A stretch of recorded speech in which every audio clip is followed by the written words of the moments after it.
My son said his Mill was his real mom. Then he found out what I did with my Will.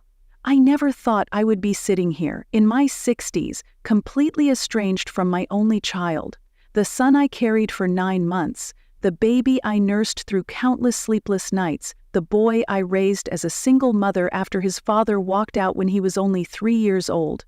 For decades, it was just the two of us against the world. I worked 3 jobs sometimes just to make sure he had everything he needed: good schools, summer camps, college without debt. I sacrificed dating, my social life, even career advancements that would have required relocation. Everything I did for him. And yet here I am, alone in my home, looking at framed photographs of a son who hasn't spoken to me in over 8 months. All because of what happened at his 35th birthday dinner. The trouble began when Tyler married Vanessa 5 years ago. From the beginning, there was something about her that made me uneasy. Not that she wasn't polite. She was always perfectly cordial. But there was a coldness beneath the surface, a calculating look in her eyes when she thought no one was watching. Gradually, after they married, I saw Tyler less and less. Our Sunday brunches became monthly, then quarterly. Phone calls grew shorter, with Vanessa often interrupting in the background.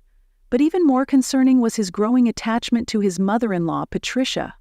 She was a widow with money, lots of it, and she lavished attention on Tyler in a way that seemed designed to eclipse my role in his life.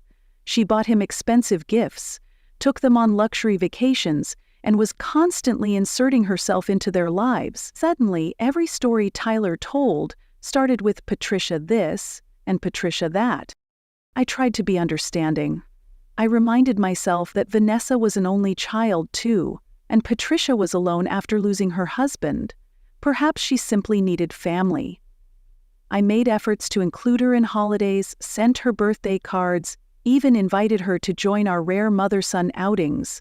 But Patricia seemed to view me as competition rather than potential family. She would make subtle comments about my modest home compared to her lakeside mansion, or how Tyler never had the opportunities growing up that she could now provide. Each slight was delivered with a smile so that if I objected, I would appear jealous or petty. I watched helplessly as my son was slowly pulled into Patricia's orbit, dazzled by her wealth and the lifestyle she represented. Little did I know that the real damage was happening behind closed doors, with whispered conversations and planted seeds of doubt.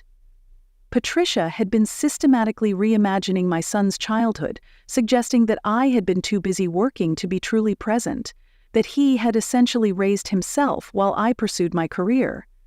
Nothing could be further from the truth.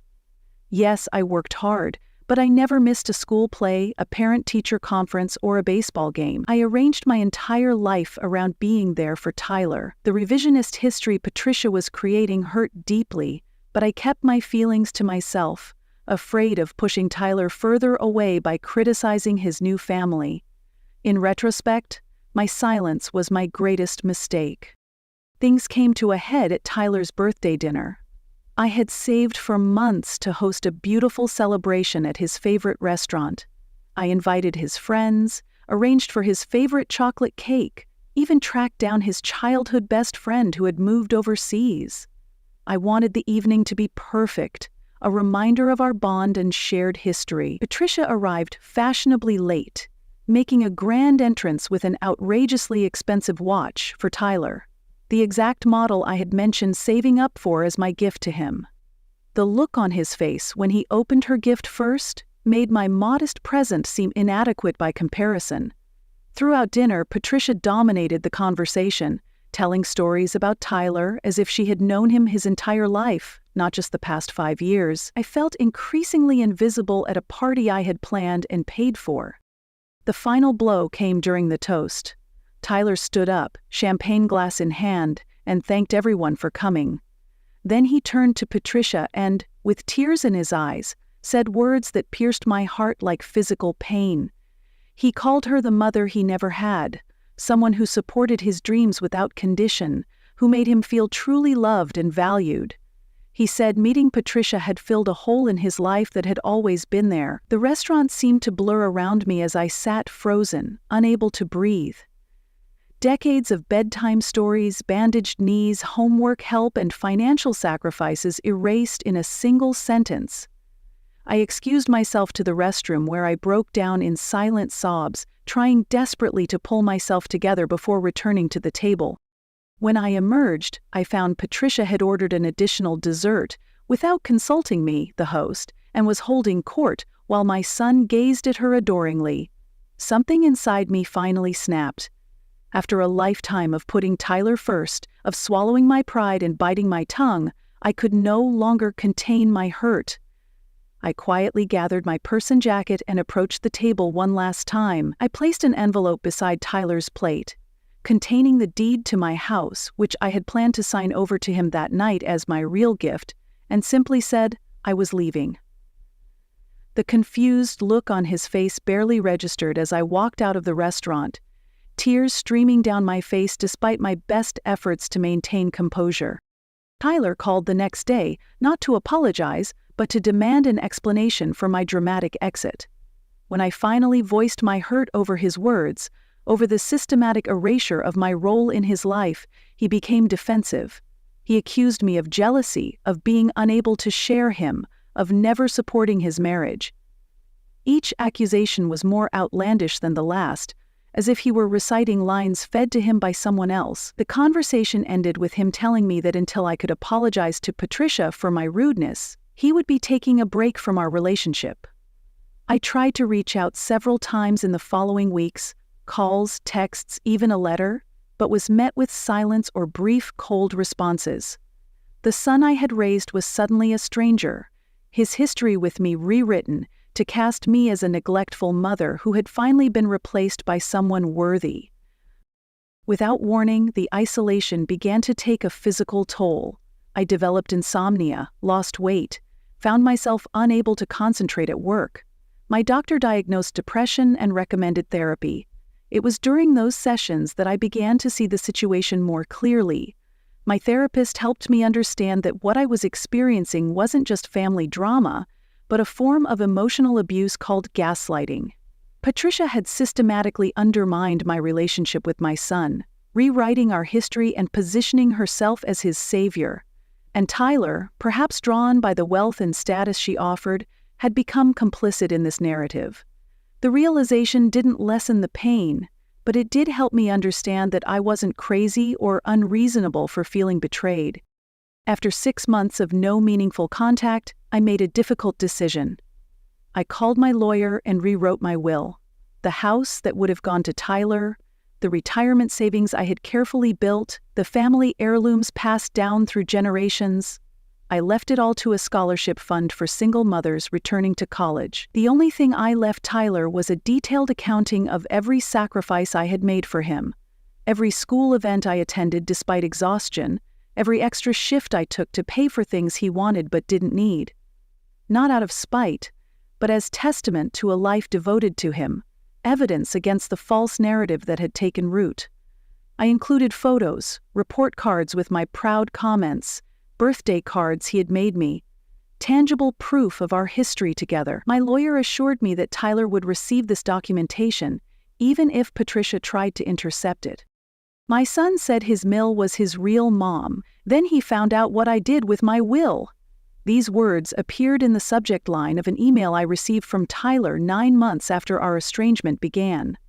Somehow he had learned about my estate changes, perhaps from a mutual acquaintance, or maybe my lawyer had mentioned it when Tyler called about another matter. His message was brief but urgent, asking to meet in person to talk. I agreed, suggesting a neutral coffee shop where we had spent many weekend mornings during his college years. I arrived early, heart pounding, unsure what to expect. When Tyler walked in, the physical changes were shocking. He had lost weight, had dark circles under his eyes, looked years older than when I had last seen him. Our conversation started awkwardly, with surface pleasantries that couldn't bridge the chasm between us. Then, suddenly, Tyler broke down. Between sobs, he explained that his marriage had imploded 3 months ago. Vanessa had been having an affair, and when confronted, she revealed that she had only married him because Patricia had essentially bribed her with promises of inheritance. The perfect mother-in-law had been orchestrating everything from the beginning, using her wealth to control both of them. When Vanessa left, taking a substantial settlement, Patricia's warmth had suddenly cooled. Without Vanessa as a connection, Patricia had no use for Tyler. He found himself alone, abandoned by the woman he had called his real mother, and too ashamed to reach out to me after his betrayal. I listened quietly as Tyler poured out months of bottled emotions. He showed me text messages from Patricia that turned cruel after Vanessa's departure, making it clear that her interest had always been in maintaining control over her daughter, not in being a mother figure to him. He had been a pawn in a longer game, one that left him questioning his judgment and the past 5 years of his life. When he finally fell silent, I took his hand across the table, the same way I used to when he was a little boy, struggling to express big feelings. I told him that while I couldn't pretend his words hadn't wounded me deeply, I had never stopped loving him. I explained that my changes to the will weren't about punishment, but about protecting myself when I thought I had lost him forever. 911 calls were mentioned as Tyler revealed the full extent of Patricia's manipulation. Apparently, she had even called emergency services once, claiming I was harassing her when I had simply dropped off Christmas gifts at their home. The HOA complaints about my car being parked too long during visits. The mysterious cancellations of reservations when I tried to plan gatherings. The rumors spread among family friends. All had been Patricia's doing, part of a campaign to isolate Tyler from me and anyone who remembered his life before Patricia entered it.